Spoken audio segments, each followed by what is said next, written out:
አውራ ጎዳናው ላይ በቀደም ሰኞ ዕለት በተጠራረገው በታጠረው አስፋልት መለከት ነበር።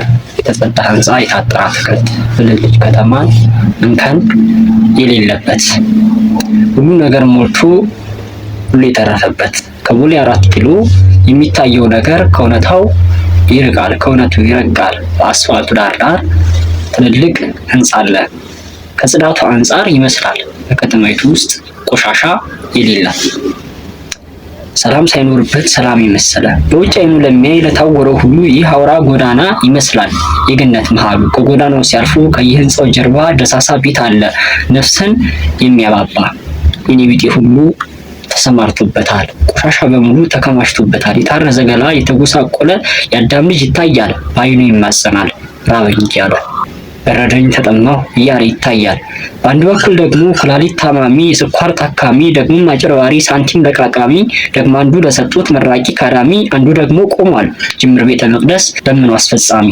ከጎዳናው ዳር እልፍ ብልጭልጭ ነገር፣ ከጎዳናው ጀርባ እልፍ የስቃይ ክምር እንዴት ይታረቃል?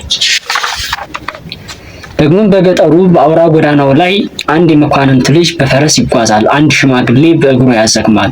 ይህ ባለ ፈረስ ከአረጋዊ ሲደርስ ከፈረስ ይወርዳል፣ ሰላምታን ይሰጣል። ለድሃ አረጋዊው ከወገቡ ጎንበስ ከአንገቱ ቀለስ ብሎ እጅ ይነሳል። ከምርቃታቸው በረከትን ያፍሳል። ደግሞም አለፍ ሲል በፈረሱ ጭኖ ፈረሱንም ስቦ ደግፎ አውጥቶ ደግፎ አውርዶ ታሪክ እየሰማ የእንትና የኔ ሳይል ሸኝቶ ይሄዳል።